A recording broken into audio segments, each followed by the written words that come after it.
Psalms 100. If you have your Bible, please, tayo kong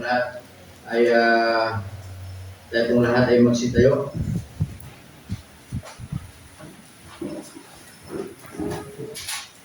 Okay, sige po. You have your Bible, please. The book of Psalms.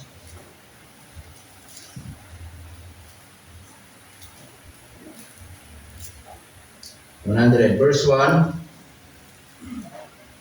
Nakita niyo na po ba mga ulit? Down to verse 5. Psalms 100, verse 1, down to verse 5. Okay, sabi po dyan ng Bible, sabi po ng psalmist, in verse 1, sabi dyan, magkaroon tayo sarili-sarili ng pagbasa, po sa verse 1, kaya po sa verse 2. Sabi dyan, make a joyful noise unto the Lord, all ye lands. Serve the Lord with gladness, come before His presence with singing. Know ye that the Lord is good, He is God. It is He that hath made us, and not we ourselves. We are His people, and the sheep of His pasture. We enter into His gates with thanksgiving, and into His courts with praise. Be thankful unto Him, and bless His name. Verse 5, for the Lord is good, His mercy is everlasting, and His truth endureth to all generations. In Psalms 122, in verse 1, there's a supporting verse here in Psalms 122, okay, o Psalm, okay, Psalm 122, verse 1. Andiyan na po kayo? Okay, sabi ng Bible dito, in Psalms 122, 1, sabi po dyan, sabi po ni David, I was glad when they said unto me, let us go into the house of the Lord. Can we read that all together? Ready, begin. I was glad when they said unto me, let us go into the house of the Lord. Let's pray. Panginoon, salamat po ng marami once again for this opportunity that we have right now. And the moment as we study your word, Panginoon, tulungan niyo po kami. Please open our hearts and our minds. Prepare our hearts, O Lord. At if you say anything na maging hadlang, humingi kami ng tawad at kami, Panginoon, ay linisin ninyo at maging karapat-dapat. We don't want that matapos itong gawain ito muli na hindi niyo po kami tinatagpo, pinaalalahan. At dalangin namin, Panginoon, na walang ibang mangusap kundi yung banal na Espiritu ang mangusap sa bawat isa po sa amin. Kayo, O Diyos, ang aming tinataas sa araw nito. At sa oras po nito, kailangan namin ng inyong presensya at tulungan mo kaming maging malawak ang aming pangunawa upang siguro ng mga bagay na aming makapakinggan. Hindi maging laban sa amin, kundi maging kasagutan at kalakasan namin, Panginoon. Salamat po sa mga ninyong narito, sa mga wala yung mga sakit, pagalingin po sila sa pangalan ni Jesus. Amen. Okay, please be seated. Okay, in this chapter, in Psalms 100, sabi po ng Bible dyan, make a joyful noise unto the Lord, all ye lands. Serve the Lord with gladness, come before His presence with singing. Know ye that the Lord is God, it is He that hath made us, and not we ourselves. We are His people and the sheep of His pasture. But look at your Bible in verse 4. Sabi ng Bible dyan, enter into His gates with thanksgiving. Amen? And into His courts with praise. Be thankful unto Him and bless His name. For the Lord is good and His mercy is everlasting and His truth endureth to all generations. That these passages showing us, kapatid, na pinapakita ito, show to us, na pinapakita sa atin, that every time when we enter into His thanksgiving, the gates of His thanksgiving, ang sabi ng Bible dyan, and into His courts, ang sabi, with praise and being thankful, ang sabi doon, and bless His name. That's why in Psalms 22, sabi ni David doon, I was glad when they said unto me, let us go into the house of the Lord. That this kind of character is expecting to every believers na itong word na tinutukoy dito ito nga, gate of with thanksgiving dito, at sabi ng Bible ay yung in Psalms 122 in verse 1, yung house of the Lord doon, wala pang iba, ito yung church.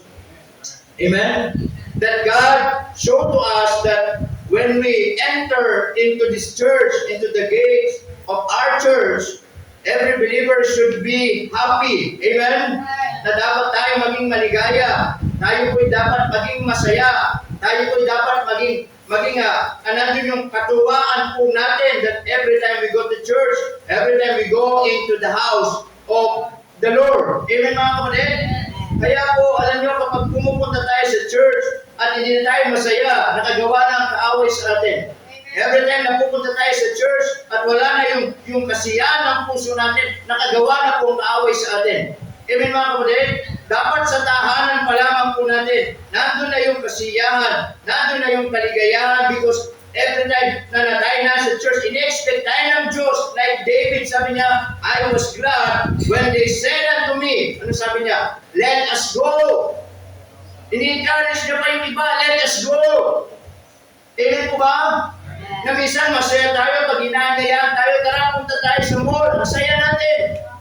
Tara punta tayo sa ganito, masaya tayo. I hope and I pray that kapag meron mga tao, niyaya tayo sa church para mag-church, magpuri, sumamba, magpasalamat, lalo tayong maging excited, lalo tayong maging masaya dahil dinadala tayo sa tamang tahanan at sa tamang lugar ng Panginoon. Amen. Amen po ba mga kapatid?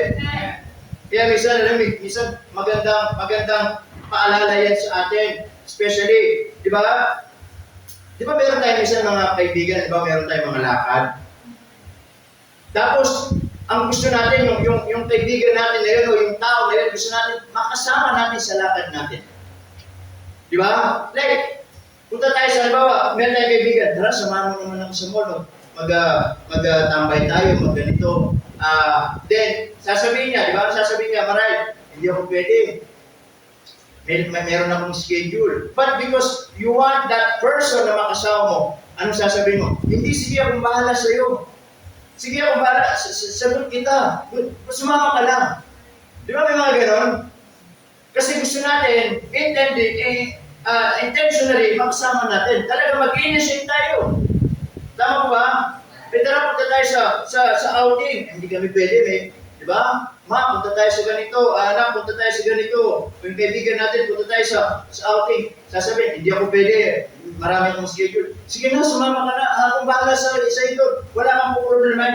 Basta, importante, sumama ka na. Naranasan niyo na yung gano'n? Tama? Because you want that person na makasama mo. Sige ako na bahala sa pamasahe mo. Huwag mo nang intindihin yun. Gusto ko, makasama ka lang. Di po ba mga kapatid? Could you imagine? Paano pag sa church? Tara, sama ka sa church. Sinabihan ka lang ng ayaw ko. Sige, ayaw, okay lang. Di ba nananawa niyo yung punto ko? Na meron tayong minsan gusto niya yan. Ay, tara, magsimba ka, sama ka sa amin, simba tayo. Ma, simba tayo. Na, simba tayo. Hindi ako pwede na, busy ako. Hindi ako pwede. Yung kaibigan mo, simba tayo. Hindi ako pwede, maraming ginagawa. Then, hindi na tayo gumagawa ng paraan. Di ba? Ang ganito na lang tayo, sige. Pero pagdating sa ibang bagay, di ba nag-i-insist tayo? Hindi akong bahala sa iyo. Nag-i-insist tayo na makasama natin. Di ba minsan sana, gano'n din minsan kapag na meron tayong mga kaibigan at yakagin natin sa simbahan, yakagin natin sa church, although alam natin may mga dahilan, but ginawa na ba natin yung best natin? Sige, akong bahala sa iyo doon. Hindi ka mamamasay doon. Akong papaypay sa iyo doon, kahit mainit doon. Hindi ka by point? Na nakikita niyo mga kapatid? So, ang punto dito, kapatid, minsan, in-expect ng Diyos that when we go to church, into the house of God, kaya sabi ng Bible yan in verse 4, enter into His gates with thanksgiving and into His courts with praise. Ang sabi doon, be thankful unto Him and bless His name in verse 5, for the Lord is good. But, this is what we're going to tackle this morning. Mga kapatid, minsan may mga katanungan sa buhay natin. Minsan hindi maiwasan yung mga tanong na bakit hindi na ako excited dumalo sa church? bakit hindi na ako excited na umattend sa church? Have you ever asked that to yourself? Yes, God is expecting every believer that we should be happy, we should be joyful, we should be excited every time we go to church. But sometimes there's some point in our life na nagtatanong tayo, para bakit hindi na ako excited? Bakit nawala na yung excitement sa puso ko na pagpupunta ako sa church, para bang ang bigat-bigat ng paa ko, para bang ang bigat-bigat ng puso ko, para bang wala na akong kagana-gana. Minsan, hindi ito simpleng tanong lamang mga kapatid, pero ito ay isang bagay na dapat nating siyasatin sa puso natin. Because ito'y maaaring, kapatid, unti-unti na yung ating spiritual na buhay ay hindi na po nag-level up, hindi na lumalago, at minsan yung ating spiritual na buhay unti-unti namamatay na. Amen po mga kapatid? Have you ever experienced that kind of question? Na minsan wala na yung kasiyahan natin at tinanong yung sarili. Hindi ko alam kung naitanong mo na sa sarili mo o naitanong yun na sa sarili natin na, bakit? Ano ba yung dahilan? Bakit hindi na ako excited? Amen po ba mga kapatid?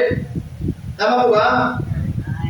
Now, number one, there's some reason sometimes kung bakit naitatanong natin kung bakit hindi na tayo excited sa church mga kapatid. Bakit nawawala minsan yung mga excitement, okay, na dati ay ginagawa natin, pero mga kapatid, minsan nawawala. Number one, because of, mga kapatid, napapalayo na tayo sa Diyos. Napapalayo na ang ating puso sa Diyos. Amen po ba mga kapatid? Yun yung unang pinakakadahilanan kung bakit minsan nawawala na yung excitement natin sa church. Na kapag mas nagiging busy na tayo, minsan kapag nagiging mas abala na tayo sa mga ibang bagay sa mundong ito kaysa sa presensya ng Diyos, minsan unti-unti lumalamig na yung ating pananampalataya. Amen po ba? Minsan, hindi naman ito napapansin agad.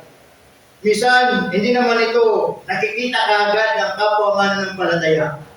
Na minsan, meron tayong kapatid sa Panginoon na naka-smile at hindi natin napapansin na wala na pala yung excitement niya sa gawain ng Panginoon. Amen mga kapatid? But, nice ko pong sabihin, those who smile, mga kapatid, cannot pretend to God. Amen po ba? Na minsan yung mga ngiti na yun, akala natin okay tayo, akala natin ay nandun pa yung excitement natin sa Panginoon, but I want to tell you this, we cannot hide anything from God. Amen? Pwede tayong ngiti sa tao, pero sa Diyos, kahit nakangiti ka, alam niya yung puso mo sa Panginoon. Amen po ba? Minsan nagsisimula ito mga kapatid, lack of prayer. Minsan, alam nyo, kapag tayo ay hindi na po nananalangin personally sa buhay natin, that is one of the reasons, mga kapatid, na minsan napapalayo na tayo sa Diyos. Sapagkat every time we pray, sino po bang kinakausap po natin? Ha? Sino po bang kinakausap natin? Ang Diyos. Amen? Minsan kapag nawala na yung prayer life sa buhay natin, nawala na yung personal prayer life natin, mga kapatid, bilang mananampalataya, nawawala na yung excitement natin. Amen po ba? Amen. These things are basic. Pero itong mga basic na to, ito yung tutulong sa atin para bumalik yung excitement natin sa Panginoon. Amen po ba? Amen. Hindi lang yun, mga kapatid, hindi lang kakulangan ng pananalangin, kundi, mga kapatid, kakulangan ng pagbabasa ng salita ng Diyos. Di ba, sir, lagi naman ako nagpe-pray. Tanong, nagbabasa ka ba ng Bible? Again, prayer and Bible reading, mga kapatid, these two are inseparable. It is like a bird, mga kapatid, na hindi natin pwedeng sabihin na mahalaga lang yung isang pakpak at yung isang pakpak ay hindi na mahalaga. Di po ba mga kapatid? Ano po bang mahalaga sa isang ibon? Yung kaliwang pakpak o yung kanang pakpak? Ha? Parehas.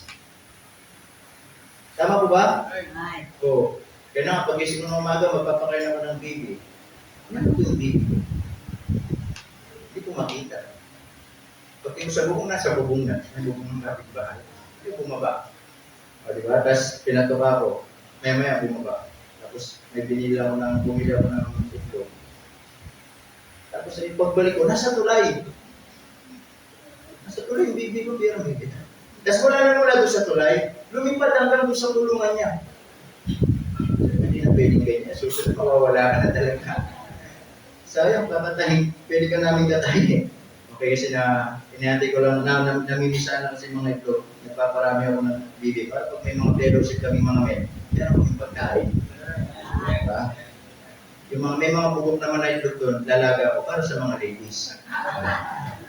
Okay.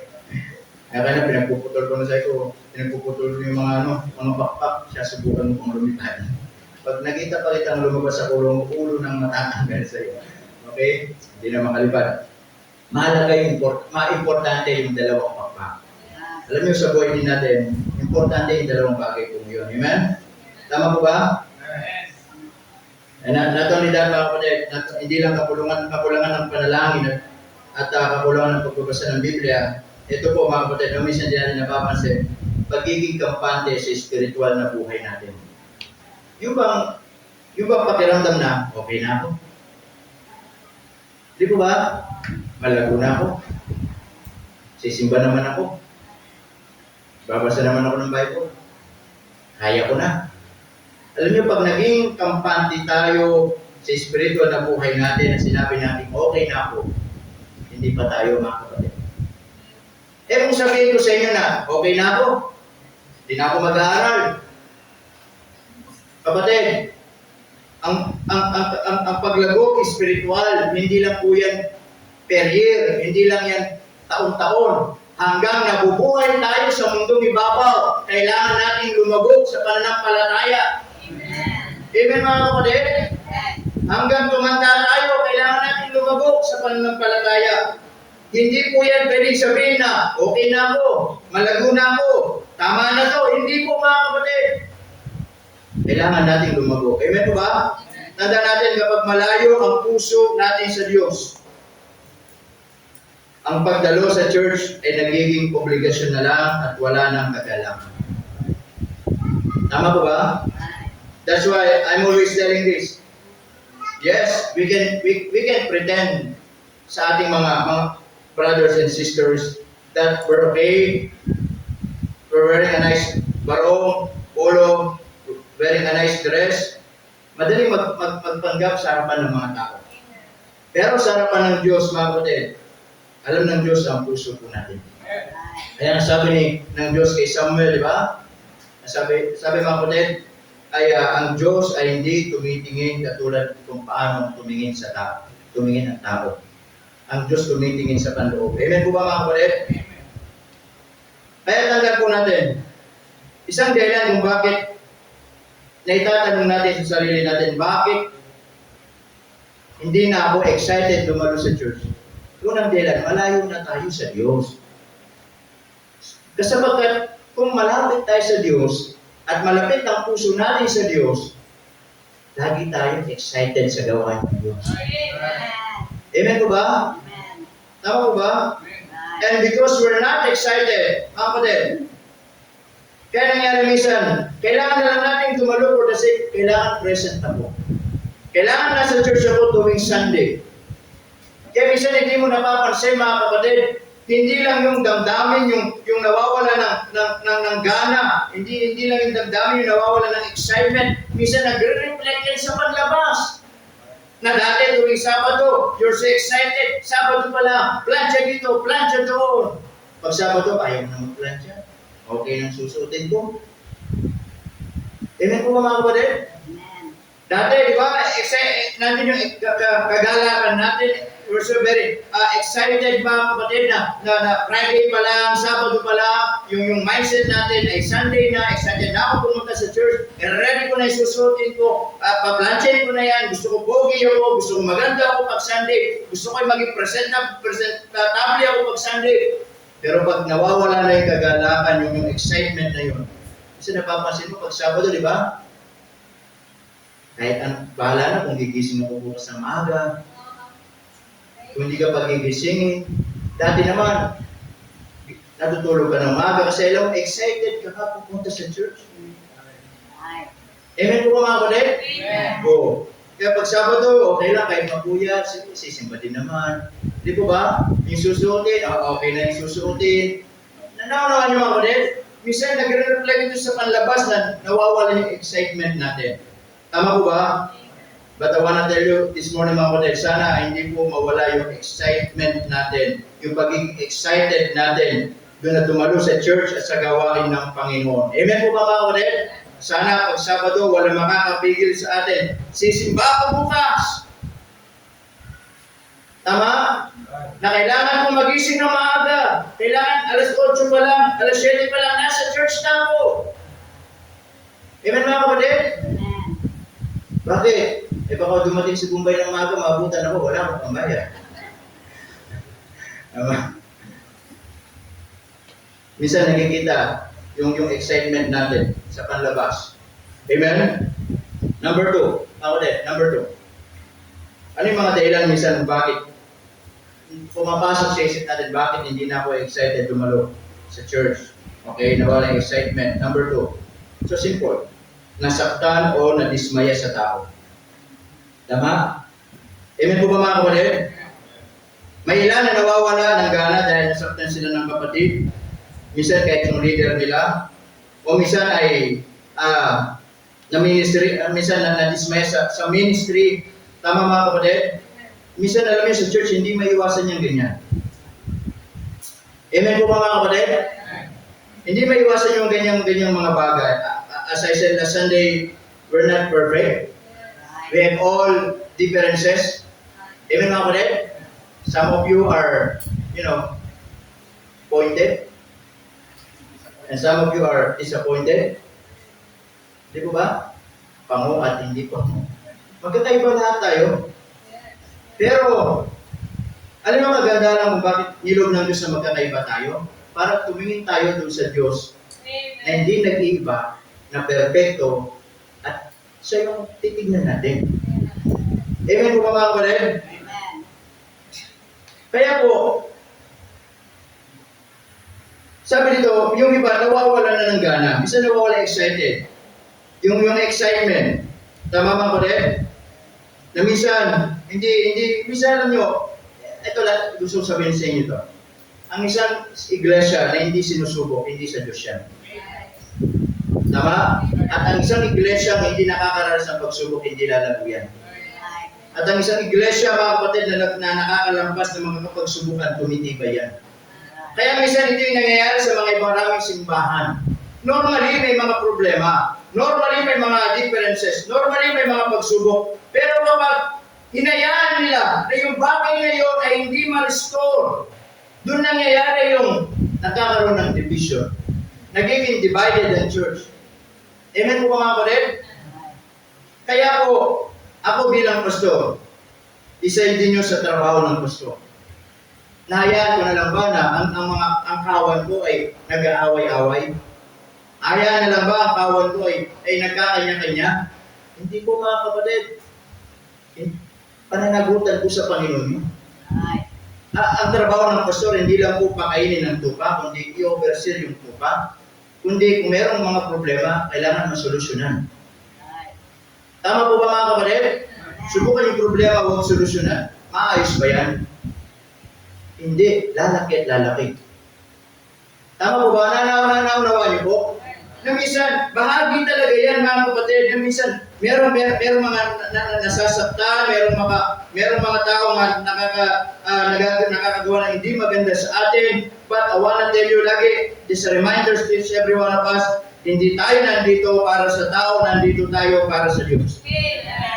Amen po mga kapatid? Hindi tayo sa tao laging titingin. Tama kundi sa Diyos. Na minsan, yung maliit na bagay kailangan ayusin para hindi na lumaki. Tama?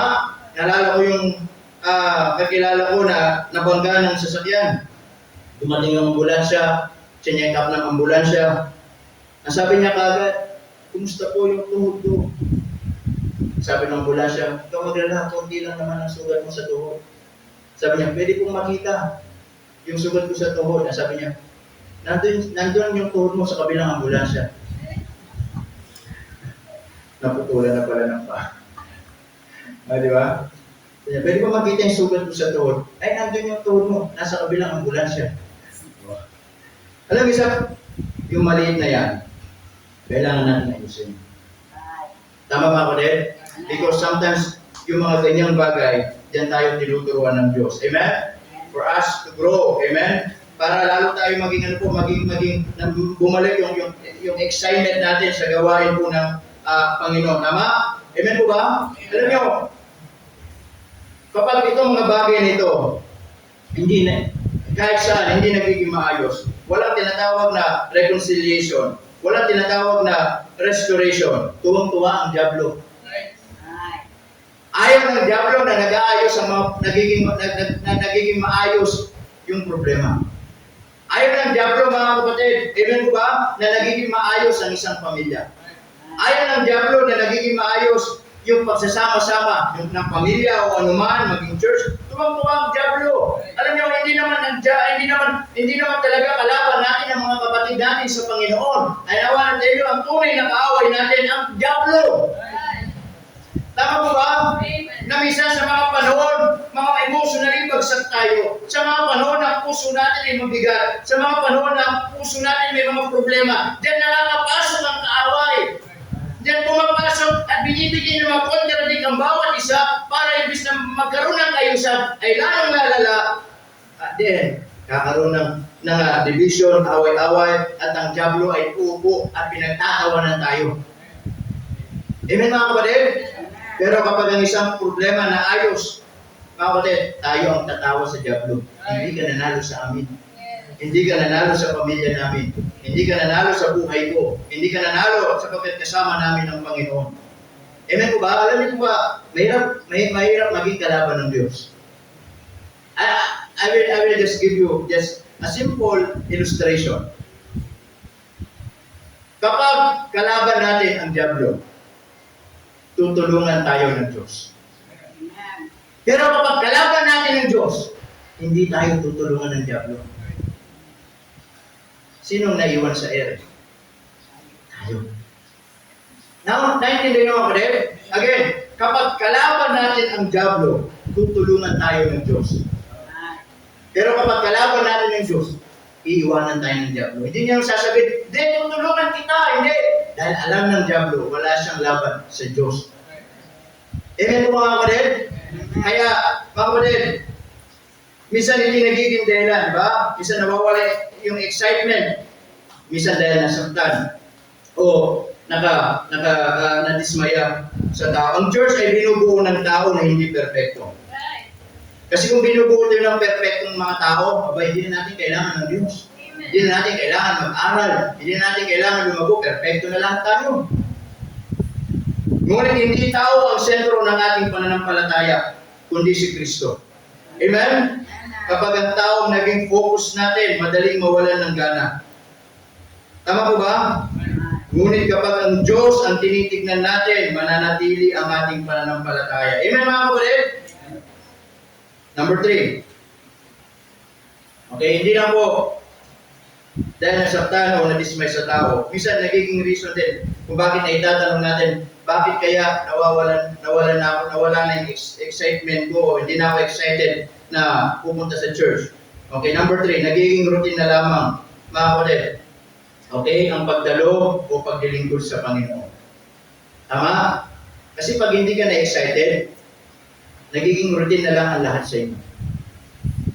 Kailangan mo na lang pumunta sa church for the sake na kasi may ministry ako. Kailangan mo na lang pumunta sa church for the sake na ako yung in charge ko. Kailangan ko na pumunta sa church for the sake na para makita ako ni Pastor.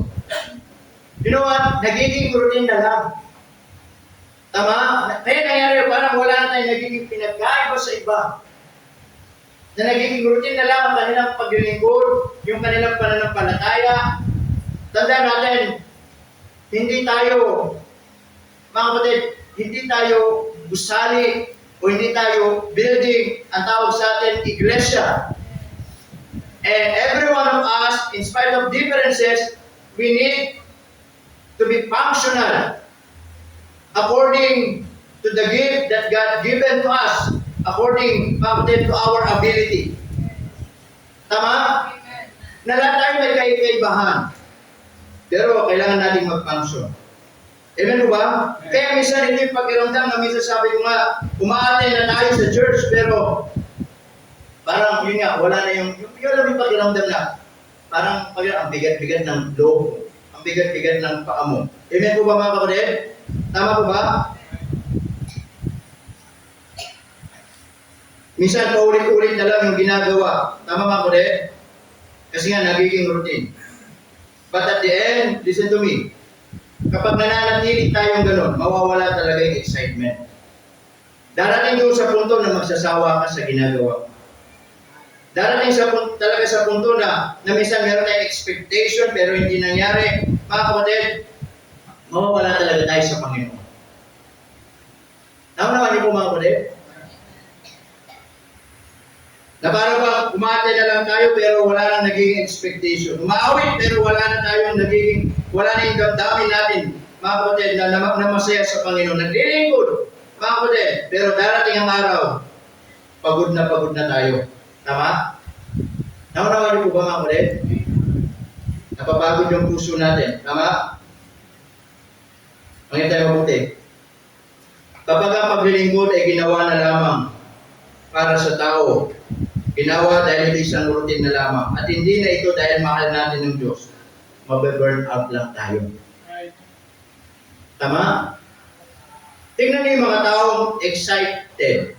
Yung mga taong masaya. Kahit gaano kabigat yung trabaho nila, andun yung kasiyahan nila. Andun yung excitement nila, nandun yung puso nila na ganado silang gumawa. Kahit pawis na pawis, pagod na pagod. Pero ang puso masaya, okay lang. Amen mga kapatid? Pero yung mga tao, tingnan nyo, wala pang ginagawa pero pagod ng puso. Bigat na bigat talaga sa gagawin. Iba para bang utusan mo lang yung anak mo na, anak, pwede bang pakiwalis? Yung bigat, yung pakiramdam na, ang bigat na bigat lumapit itong sa walis. Tapos pag nawakan yung walis, ang bigat na gamitin. Yun yung pakiramdam mo. Naunawan niyo po mga kapatid? Kaya po, again, kaya sabi ng Bible, di ba, ano man yung ginagawa natin, huwag natin gagawin para sa tao. Ano man ang ginagawa natin, gawin natin ng buong puso para sa Panginoon. Tama? Nandito tayo sa church, hindi lang dahil tuwing Sunday, maging routine natin. Sunday, simba. Sunday. Sunday after Sunday, aaten, uwi. Hindi po gano'n sana. Every time we go to church, lagi natin yung excitement natin na pupunta sa church, magpupuri, mag-aaral, magpapasalamat, at hahanapin ko kung yung makakatulong sa aking spiritual na buhay. Amen po mga kapatid? Kasi, again, lugi tayo eh.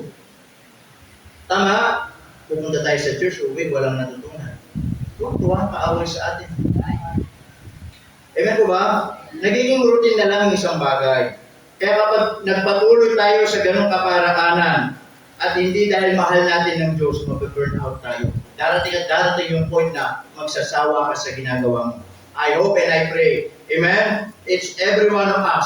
Anuman ang ginagawa natin, anuman ang ministry na meron tayo, gagawin natin sapagkat mahal natin ang Panginoon. Amen? Wala kang papalakpak sa akin, okay lang, gagawin ko para sa Panginoon. Tama? Hindi man kagandahan ang boses ko, kaya maganda naman ako para sa Panginoon.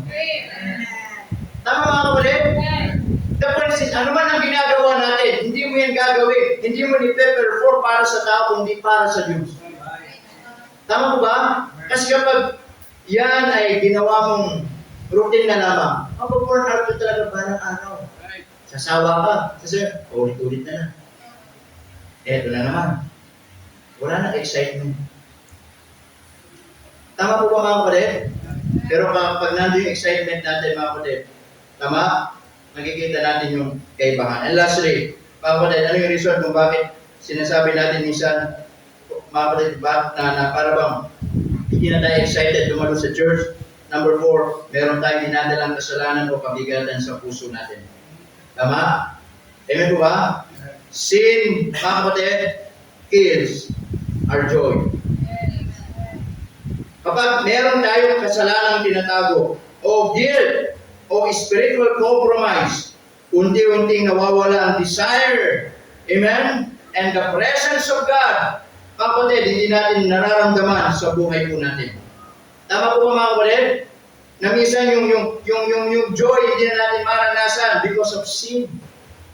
Ang kasalanan, yung kabigatan ng mga bagay sa puso natin, yun yung mga nagiging dahilan para yung joy of salvation ay nawawala. At minsan hindi lang yun yung nawawala, tayo mismo nawawala. That's why when David committed sin, alam niya sa sarili niya, malayo sa Diyos. Ano sabi niya, restore unto me the joy of thy salvation. Amen po ba? Alam niyo kung anak ka ng Diyos, maunawaan niyo yung pakiramdam anong sinasabi ko dito. Tama? Na ikaw, meron mga bagay dyan sa puso mo. Yan yung papatay dun sa init ng apoy na ikaw ay maglingkod sa Panginoon. Amen? Na dati, ang sigasig mo, ngayon hindi ka na masigasig. Na dati, faithful ka, ngayon hindi ka na faithful. Na dati, you're so willing, ngayon hindi ka na willing. Why? Because meron mga kasalanan at bigay sa puso sa buhay po natin. Amen mga kapatid? Na minsan, imbis na lumapit tayo sa Diyos at humingi ng tawad, ang ginagawa natin, iniiwasan natin. Amen mga kapatid? Minsan, umiiwas ang tao sa church dahil nahihirapan siyang harapin ng Diyos. Mga kapatid, nais ko pong sabihin, ang sagot hindi, ano mang problema sa buhay natin? Ano mang mga bagay na pinagdadaanan natin? Ano mang mga bagay na meron tayo sa puso na kabigatan o ano man yan? Hindi sagot ang paglayo sa church. Mayroon ang mga mga na-experience na may problema, sasabihin na, lalayo muna ako sa church, saka na lang babalik ako pag okay na. Kapatid, hindi ka. Tama? Na mayroong mga taong pag tinanong mo na mga hindi nagsisimba, malayo sa Diyos, hindi na nagpapatuloy, pero pag kinausap mo, tinanong mo, kumusta kapatid? Okay lang po. Ano nangyari yung gano'n? Hindi ka na nga nagsisimba, tapos sasabihin mo, okay ka lang. Amen po ba? Hindi ka na nga nagpapagamit sa Diyos, tapos sasabihin mo, okay ka lang. Okay, sarap pa lang maging hindi na magpagamit sa Diyos, at least okay ka lang. Amen po ba? Alam nyo, hindi okay yun. Hindi ka nagsisimba, tapos okay ka, hindi okay yun. Amen po ba? Manayaw ka sa Diyos, tapos sasabihin mo, okay ka. Hindi po ganun mga kapatid. Amen?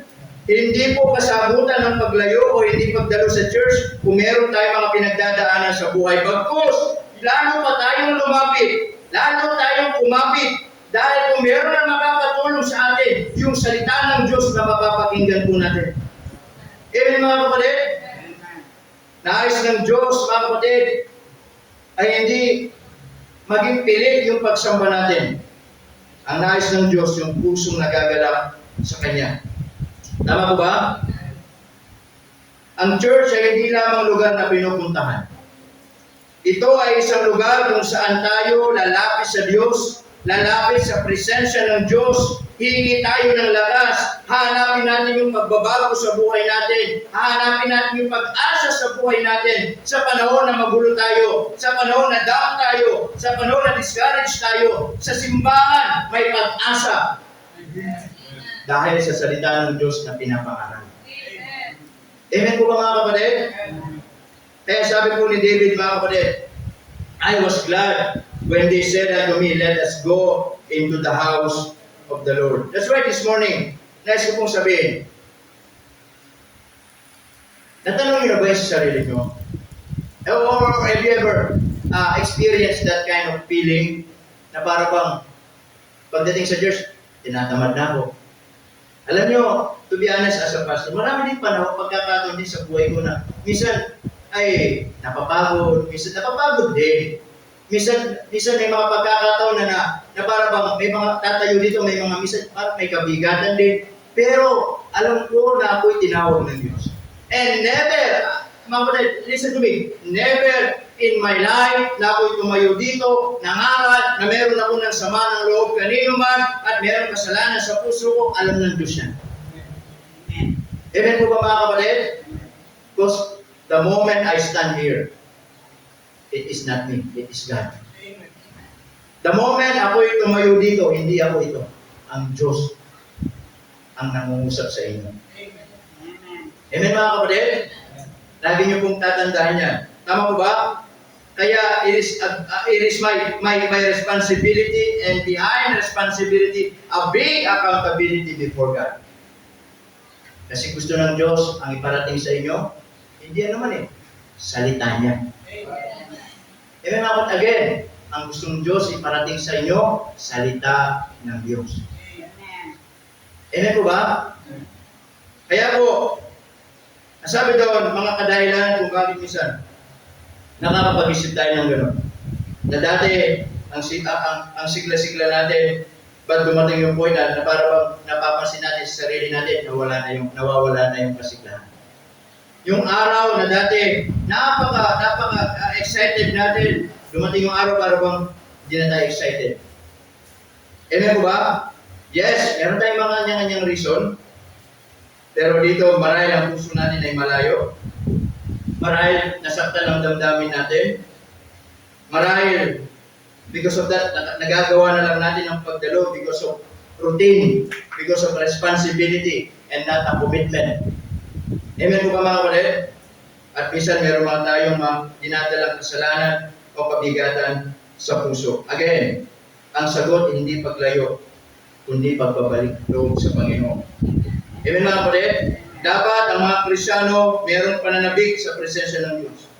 Mayroong kagalakan. Every time we go to church, tama? Mga kapatid, pumupunta tayo dito, hindi lang din para makita ang bawat isa, but pumupunta tayo dito to give glory to God. Amen? Tama po ba? To seek the presence of God. Hanapin yung presensya ng Diyos. Amen po ba? To give glory to God, to give praises, sambahin ang Panginoon at malaro natin mahalin ang Panginoon sa buhay po natin. So that as we go back into our specific places sa mga tahanan natin, meron tayong mga natutunan sa buhay po natin.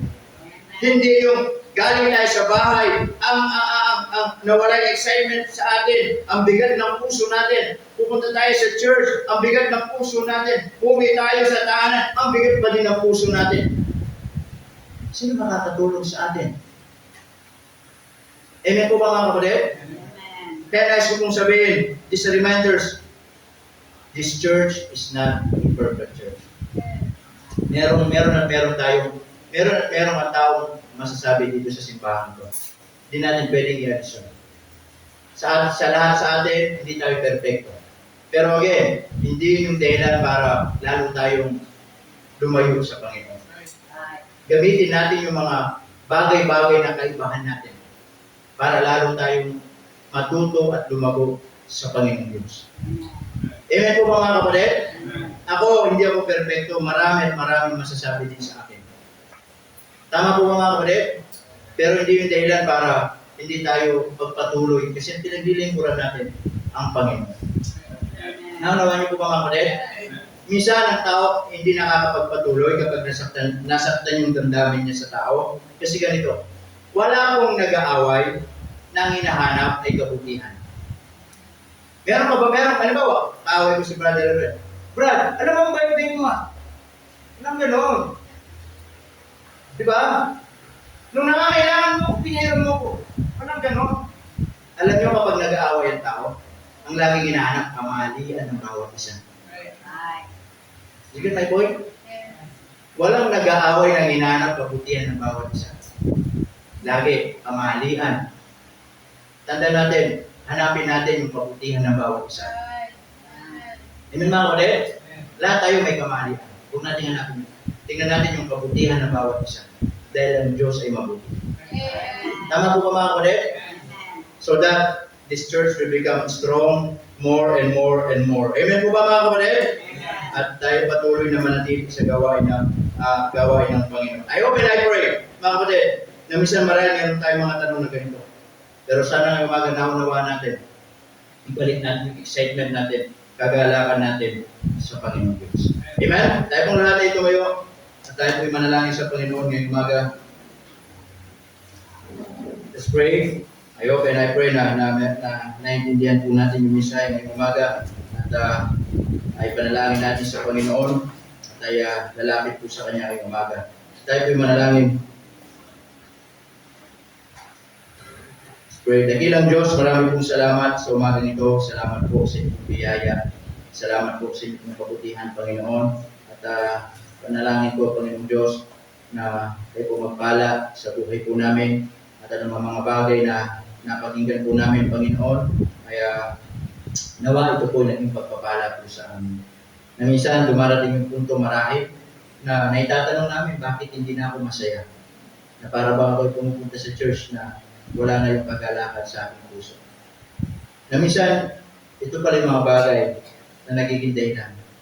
Na marahil hindi lahat ito ay nararanasan mo, pero marahil meron isa sa mga ito na nararanasan mo ngayong umaga. But, nais ko pong sabihin muli na ang Diyos ay napakabuti pa rin sa atin. Sometimes, God allows these things happen to us. Na mga kapatid, hindi para lumayo sa Kanya, kundi lalo tayo maging mapagtibay at lalo tayo maging masaya sa Kanyang gawa. Habang ating mga ulo, nakatungo, ating mga mata ay nakapikit, marahil ang Panginoon ay nausap po sa atin ngayong umaga at nais niya nga tayong turuan at maging bukas ang puso natin. If there anything in your heart this morning, na nais mong ayusin sa Diyos. You may come, the altar is open, but don't hesitate to come. It is between you and God. Meron ba? Amen? Marahil dumating sa punto na minsan naisip mo na bakit hindi na ako masaya. Na minsan bakit para bang ang bigat ng puso ko.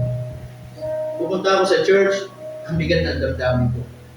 Minsan nasa bahay ka pa lang, ang bigat ng damdamin ko. Alam mo kapatid, ang Diyos ang magbibigay ng kapahingaan sa iyo.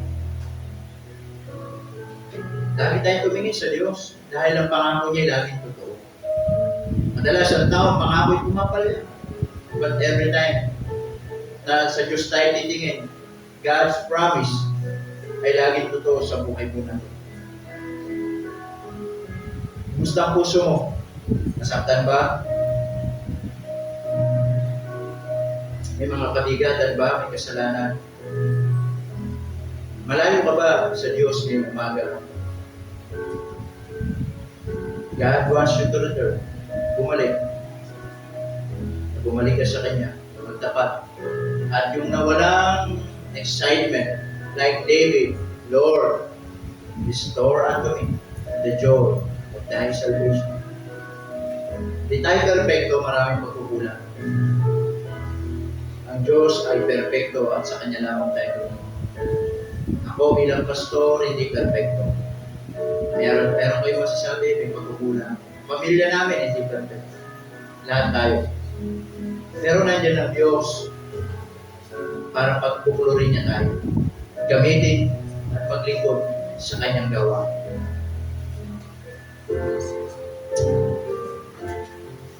Ano pa po? Panginoon, marami pong salamat ngayong umaga. Salamat po sa inyong biyaya. Salamat po sa inyong kabutihan. I hope and I pray that the message ay naging bukas ang aming mga puso. Na minsan, Panginoon, patawarin niyo po kami. Nawawala yung excitement namin. But Lord, thank you for the message na muli kaming nariman na dapat pala hindi ganun. Hindi pala, Panginoon, yung kagalakan kailangan manatili po sa amin dahil kayo ang aming pinaglilingkuran.